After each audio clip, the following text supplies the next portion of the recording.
I'm Courtney Sweetman-Kirk, professional footballer, and I'm here today at Wolsey House Primary School, my own former primary school. I'm so excited. When I was here last, yes, I did get to play football, but it was on the boys' team. They didn't have a girls' team. So I'm here today to see what's changed, and hopefully there's a girls' team where they're all playing. And I'm going to introduce the Football Rebooted campaign to the school.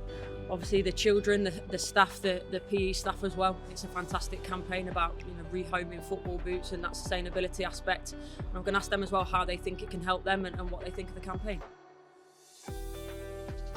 I am from Leicester. I used to live just out the back gate up there at the field, and I used to walk that way to school. It used to take me 2 minutes to come into here. Growing up, I always said I wanted to be a professional footballer, and as I say, 22 years ago, that was quite a strange thing to say for a female, and I got laughed at a lot. The message that I wanted to give to everyone really was, you can do anything and you can be anything you want to be. You've got to work hard to do it, but don't ever let anyone tell you that you can't do it, because I am living proof that you can. I'm very proud to be a Utilita ambassador because it's making sure that people have got the right equipment.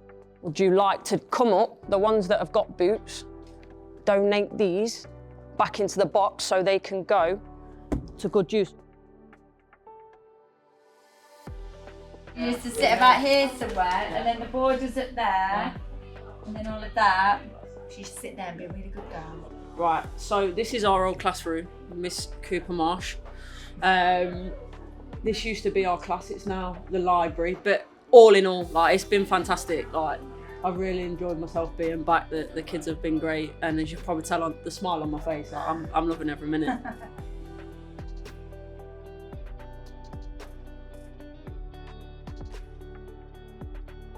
So Helen, first of all, thank you for having me back. It's been amazing. It's lovely that you've come here today, Courtney, because I'm really keen for girls to believe that they can play football. I became caught up in the excitement with the Lionesses in the Euro 2022. And when I was watching the matches, I really thought I need to establish a girls' football team at the school. And I was really excited when I heard that the government were making a pledge to support us with this. And in terms of that pledge, or maybe what that pledge could help with for this school, what are the barriers that you're facing for participation? Oh, certainly financial barriers and financial constraints.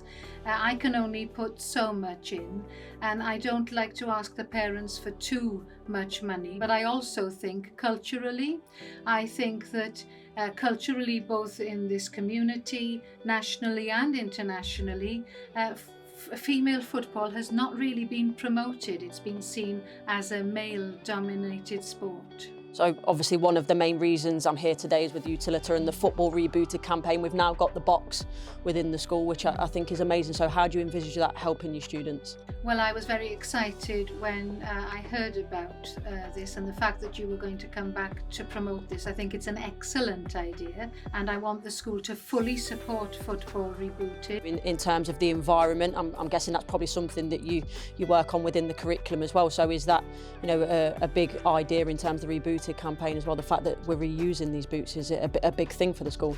Yes, Courtney. The environmental factors permeates our school curriculum. We also have an eco committee, so very much in tune with the recycling project. It's an excellent idea. It avoids putting them in landfill.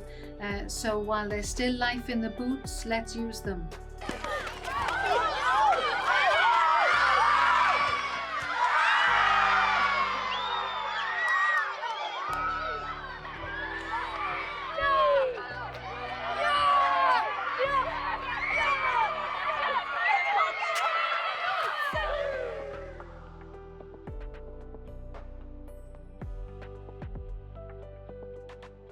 So Luke, we've got the box here, Football Rebooted. I'm so pleased that it's here and for it to be here. An area that I know very well, it's quite inner city, isn't it? So in terms of access for boys and girls, for football boots, is it sort of an issue within the school?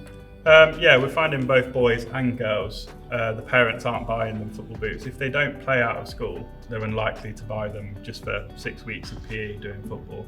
So yeah, something like this could really help get the children some football boots and maybe find some more children that are really good at football as well and really have a passion for it. We know that boys are probably more likely to play out of school, so do you think it even has maybe a bigger impact on the girls as well? Definitely, and I think this year we've started a girls football team, and I think, you know, you coming in as well, you can see their faces, they're really like encouraged by it, and I think it's only going to keep getting stronger here. There were some girls in my class after the assembly, they said to me, I didn't do the after school club this year because I didn't have any boots, but next year I can do it. So I mean, already in a day, we've had some girls say how excited they are about having a chance to play next year. So I think it's going to have a really positive impact. It's been fantastic running a session with the girls. They're all really passionate, and I was really impressed with the level of enthusiasm from them all. So I'm going to have a bit of chat with them now, see what their experiences have been within football, both positive and negative, and maybe talk about some of the barriers that they've faced. You guys have got a football team, which is amazing. Not everyone's got that. But have you ever felt like you couldn't play, or was there people stopping you from playing? Yeah. So when you were little, like, did you go to a football after school clubs? I did. So we had one here.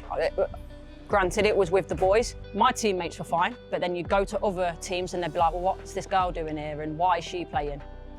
But then I'd go and score 3 goals, so it didn't matter. We spoke about the Lionesses winning the Euros. Did any of you watch it first and foremost? Yes, No? yeah. Yeah? I watched a bit of it.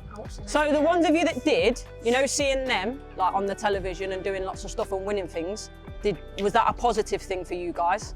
Yeah, Yeah? Why is that? because like you could see that other people achieve things that you can achieve as well. Yeah. And I've never seen, like, it's weird seeing that girl play football as well. Yeah? You don't see it a lot. So I see a lot of you have got your own boots. Is that something that was maybe a bit of a struggle for your families and stuff, or was that easy for you to get boots? Easy to get access, yeah? I can't get them. You can't get them? Right, well, we'll change that, but we'll sort some out for you. So we've talked about Football Rebooted. You all know what it is now because I've not stopped talking about it. Do you think that it's a good idea, not just for here, but for all schools to have? Yeah. Why? Because some people can't afford boots, and it's better you reuse it, because some people, their boots are still in good shape, but it just doesn't fit them anymore, and other people can use them. And you guys that have bought your own boots, once you grow out of them, will you go and put them in the box, yeah? Yeah, I've already grown out of these.